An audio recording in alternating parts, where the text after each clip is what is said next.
Hello guys, welcome back to my channel B lifestyle. Daily में आज हम bank account के क्या टाइप्स होते हैं वो देखेंगे। अभी बैंक जो है बहुत सारी होती है। आईसीआई बैंक हुई, कोटक बैंक हुई, Allahabad bank, bank of Baroda, etcetera etcetera, ऐसे बहुत सारी बैंक होती है और इसमें अकाउंट भी बहुत सारे होते हैं।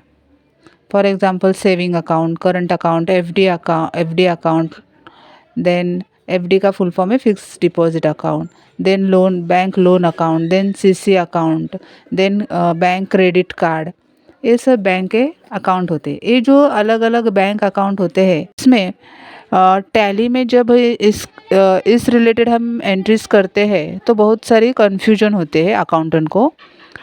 तो इस टॉपिक में हम इस कन्फ्यूजन को दूर करेंगे। अलग बैंक अकाउंट होते हैं, वो किस तरह के बैंक अकाउंट होते हैं, इनके लेजर कैसे बनते हैं और किस ग्रुप के अंडर इसके लेजर आते हैं, ये सारी चीज़ें इस टॉपिक में हम सीखेंगे। इस टॉपिक का मेन पर्पज़ है जो बैंक के अलग अलग अकाउंट होते हैं इन सब के बीच में क्या फ़र्क होता है वो यहाँ पे मैं आपको बताने वाली हूँ। एग्जाम्पल के लिए हम एचडीएफसी बैंक लेते हैं। इस बैंक में कौन कौन से अकाउंट होते हैं, लेजर कौन से बनते हैं, कौन से ग्रुप के अंडर लेजर आते हैं, ये यहाँ पे हम सारी बातें क्लियर करेंगे। फर्स्ट हमारा अकाउंट आता है saving account, bank saving account. Suppose आपका एचडीएफसी बैंक में सेविंग अकाउंट है। सेविंग अकाउंट बचत के लिए खोला जाता है। सपोज मेरे पास कुछ पैसे हैं, वो मैंने बचत किए बैंक में,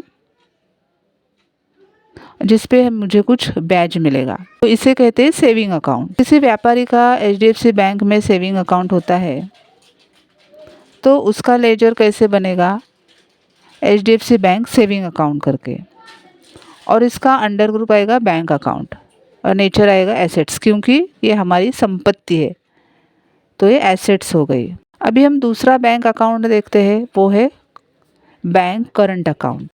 करंट अकाउंट क्या होता है, ये खोलने की ज़रूरत क्यों होती है, ये हम अभी इस टॉपिक में देखेंगे। सेविंग अकाउंट में लिमिट होती है जिसमें आप ज़रूरत से ज़्यादा पैसे जमा नहीं कर सकते और ना ही निकलवा सकते। अब सेविंग अकाउंट में कुछ थोड़े ही रुपयों की लेन देन होती है और जो व्यापार करते हैं उनका तो रोज का ट्रांजैक्शन रहता है, सेल्स का, परचेस का। किसी को पैसे देने पड़ते हैं, पे करने पड़ते हैं, किसी से पैसे, किसी को माल बेचा तो उससे पेमेंट लेना पड़ता है, उनका ट्रांजैक्शन चालू ही रहता है। तो इसलिए कोई भी व्यापारी का जब अकाउंट खोलना रहता है तो वो करंट अकाउंट में खोलना चाहिए। करंट अकाउंट में सेविंग अकाउंट के मुकाबले बैंक सर्विसेज चार्जेस ज़्यादा रहते हैं और इसमें ब्याज भी नहीं रहता है करंट अकाउंट में। करंट अकाउंट का लेजर बनेगा एचडीएफसी बैंक करंट अकाउंट, इसका ग्रुप जाएगा बैंक अकाउंट में और इसका नेचर आएगा एसेट्स, क्योंकि ये हमारी संपत्ति। Then next one bank account कौन सा आएगा, बैंक सीसी अकाउंट। सीसी का फुल फॉर्म क्या हो गया, कैश क्रेडिट अकाउंट।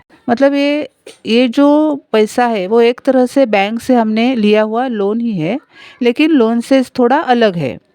इस तरह के अकाउंट में बैंक व्यापारियों को व्यापार करने के लिए कुछ रुपए यूज़ करने के लिए लिमिट देती है। अभी ये लिमिट कुछ भी हो सकती है, 1 लाख हो सकती है, 2 लाख रुपए की हो सकती है, 3 लाख रुपए की हो सकती है। तो हम सपोज मैं यहाँ पे एग्जांपल देती हूँ, एचडीएफसी बैंक ने एक व्यापारी को 6 लाख रुपये यूज़ करने की लिमिट दी और उसका बैंक में सीसी अकाउंट ओपन किया।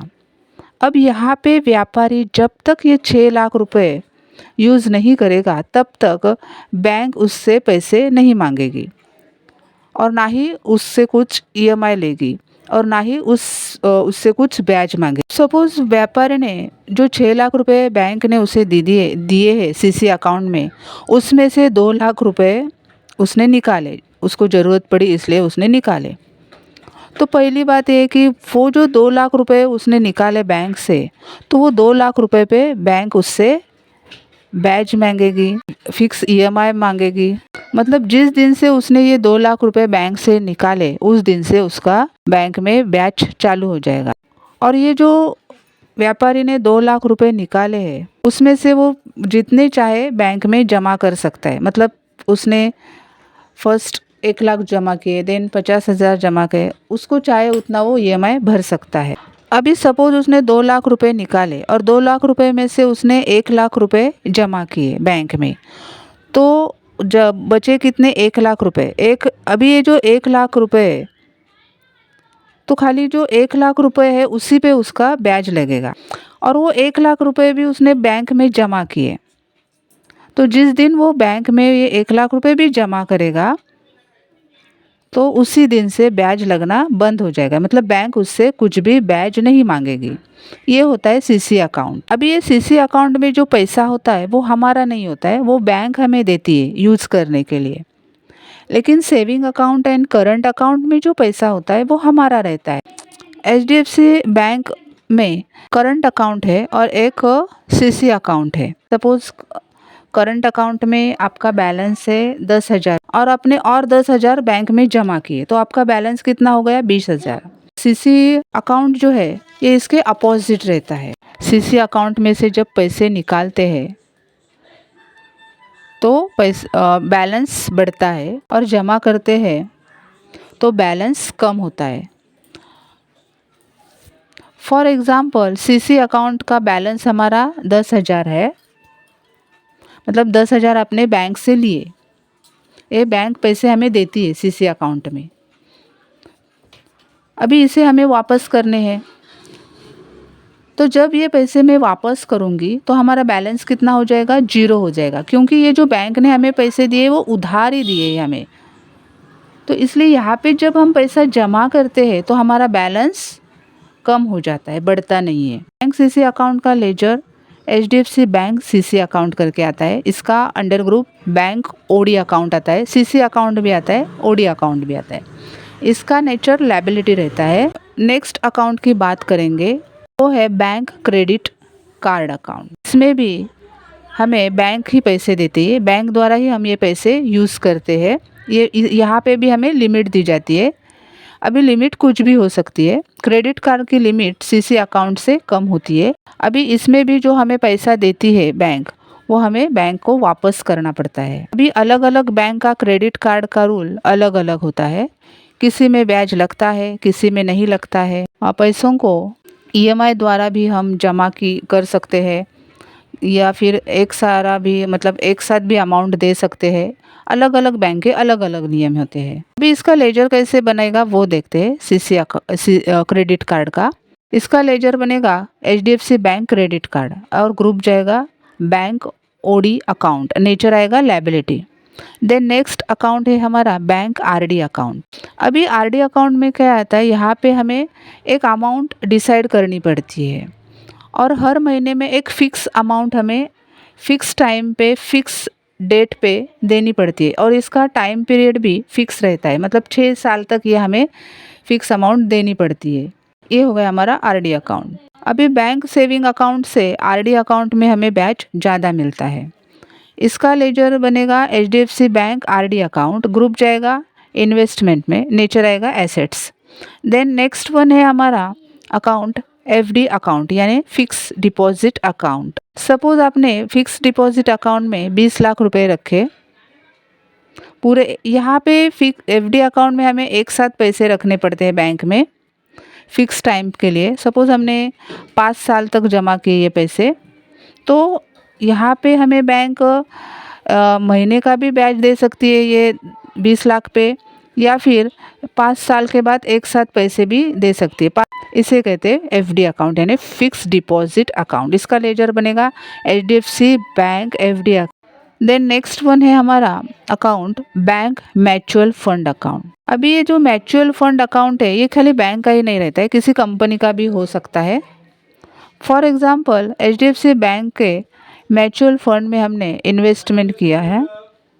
अभी म्यूचुअल फंड भी आरडी अकाउंट की तरह ही होता है, हर महीने में बैंक में पैसे जमा कर सकते हैं। अभी ये जो म्यूचुअल अकाउंट है ये भी आरडी अकाउंट की तरह ही होता है। यहाँ पे भी हमें हर महीने में पैसे जमा करने पड़ते हैं बैंक में, लेकिन इसमें हमें वापस जो पैसे मिलेंगे उसकी कोई गारंटी नहीं रहती है, यानी कि यहाँ पे फ़ायदा भी हो सकता है या नुकसान भी हो सकता है। ये डिपेंड करता है जिसके आपने म्यूचुअल फंड लिए है उसके आर्थिक स्थिति पर, यानी आपने एचडीएफसी बैंक से लिए होंगे तो उसके आर्थिक स्थिति पे ये डिपेंड करता है। एचडीएफसी बैंक जितना प्रॉफिट में चलेगी उतना प्रॉफिट आपको होगा, और लॉस में गई तो आपको उतना लॉस होगा। तो ये जो है वो मैंने आपको बेसिक पॉइंट बताया म्यूचुअल फंड का। इसका लेजर बनेगा HDFC bank mutual fund account, group जाएगा इन्वेस्टमेंट में। अभी हमारा अगला अकाउंट है बैंक लोन अकाउंट। अभी ये जो लोन अकाउंट है ये क्या होता है, हमें जब पैसों की ज़रूरत पड़ती है तो वो हम बैंक से लेते हैं, उसे लोन बैंक लोन अकाउंट कहते हैं। अभी ये लोन कौन सा भी हो सकता है, बिजनेस लोन हो सकता है, होम लोन हो सकता है, गोल्ड लोन हो सकता है, देन व्हीकल लोन हो सकता है, ट्रैवलिंग लोन हो सकता है, कुछ भी लोन हो सकता है। यहाँ पे हम एग्जांपल लेते हैं बिजनेस लोन का। सपोज हमने बिजनेस लोन लिया 10 लाख रुपए का। जिस दिन लोन लिया उसी दिन से हर महीने में हमें फिक्स ईएमआई भरना पड़ेगा, जितना हमने लोन लिया है उस पर। मतलब हमने 10 लाख का यहाँ पे लोन लिया है तो उस पर हमें ब्याज शुरू हो जाएगा जिस दिन से हमने लोन लिया है उस दिन से। ये बैंक लोन जो है वो भी दो तरह के होते हैं, एक सिक्योर लोन होता है और दूसरा अनसिक्योर लोन होता है। सिक्योर लोन यानी क्या, जब भी हम कुछ सिक्योर करके लोन लेते हैं, फॉर एग्जांपल हमने प्रॉपर्टी सिक्योर की यानी गिरवी रखी प्रॉपर्टी, या गोल्ड गिरवी रखा, इसे कहते हैं secure loan. And unsecure loan यानी यहाँ पे कुछ सिक्योर नहीं करना पड़ता है, ये ऐसा ही लोन दिया जाता है। अभी इसका लेजर कैसे बनेगा वो देखते हैं। सिक्योर्ड एंड अनसिक्योर्ड लोन का जो लेजर है वो एचडीएफसी बैंक लोन अकाउंट में ही बनता है, लेकिन इसका जो अंडर ग्रुप है वो अलग अलग आता है। सिक्योर्ड लोन का अंडर ग्रुप आता है secured loan, and unsecured loan का अंडर ग्रुप आता है अनसिक्योर्ड लोन। इसका नेचर आता है लायबिलिटी। तो दोस्तों ये हमने देखे बैंक के अलग अलग अकाउंट। ये सब अलग अलग बैंक में अलग अलग होते हैं बैंक अकाउंट, लेकिन किसी एक बैंक में भी ये सब अकाउंट हो सकते हैं। तो दोस्तों वीडियो अच्छी लगी हो तो प्लीज़ लाइक करें, अपने दोस्तों के साथ शेयर करें, सब्सक्राइब करें। मिलते हैं ऐसे नेक्स्ट वीडियो के साथ, तब तक अपना ख्याल रखें। Thank you for watching.